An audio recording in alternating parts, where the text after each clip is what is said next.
Šele tretji dan po prometni nesreči, v kateri je predsednica države Nataša Pirc Musar utrpela zlom ključnice, postaja jasno, kaj se je v petek zvečer sploh zgodilo v predoru Kastelec na primorski avtocesti. Nesrečo so posnele tudi kamere v predoru. Kje so posnetki? Po naših podatkih jih je že zasegla policija. Ugotovili so, da policist, ki je vozil predsednico, ni upošteval varnostne razdalje. Zato 54-letnega policista, ki je vozil kombi s predsednico in njeno sopotnico, sumijo povzročitve prometne nesreče iz malomarnosti. Podrobnosti razkriva Nika Kunaver. Javnost je za prometno nesrečo, v kateri je bila poškodovana predsednica države, izvedela šele 18 ur po dogodku.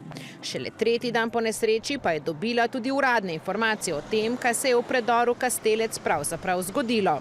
Po doslej zbranih podatkih je 52-letni voznik vozila, v katerem je bila varovana oseba, zaradi neupoštevanja varnostne razdalje trčil v zadnji del vozila spremstva varovane osebe. Oba voznika sta uspešno prestala alkotest in test na prepovedane droge.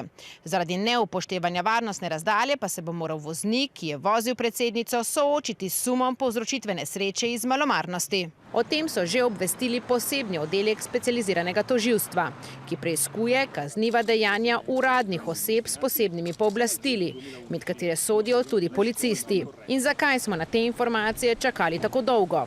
Da pri obveščanju javnosti ne razlikujejo med udeleženci prometnih nesreč, pravijo na policiji. Po domače, dejstvo, da je bila v nesreči udeležena predsednica države, ni pospešilo obveščanja. Javnega interesa niso prepoznali niti v samem uradu predsednice. Odpira pa primer še eno dilemo. Od lanskega avgusta so varnostniki Pirc Musar prerazporejeni z policije na njen urad. Podobno je pred tem storil že nekdanji premier Golob. Kdo je torej v tem trenutku odgovoren za nadzor nad njihovim delom? Kdo je torej v tem trenutku odgovoren za nadzor nad njihovim delom? Spomnimo, da takšne reorganizacije sistema varovanja najvišjih državnih funkcionarjev je bil oster tudi nekdanji šef policije Boštjan Lindav. Žal za moje pojme, da je napačen signal tudi širši javnosti. Na podlagi uredbe in sklenjenega sporazuma s policijo se varovanje predsednice izvaja v okviru urada predsednika. So kratko odgovorili z policije. Materialna škoda, ki je nastala v nesreči, je sicer ocenjena na 37 tisoč evrov. No, pred dobro uro pa so se odzvali tudi v uradu predsednice. Nika, zakaj so javnost o nesreči obvestili šele naslednji dan in kako odgovarjajo na očitke, da se je predsednica na pot odpravila prepozno, zato pa naj bi njen konvoj po avtocesti vozil prehitro?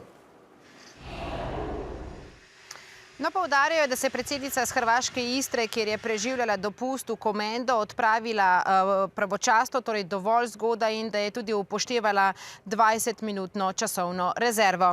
Zakaj so javnost obvestili šele 18 ur po dogodku?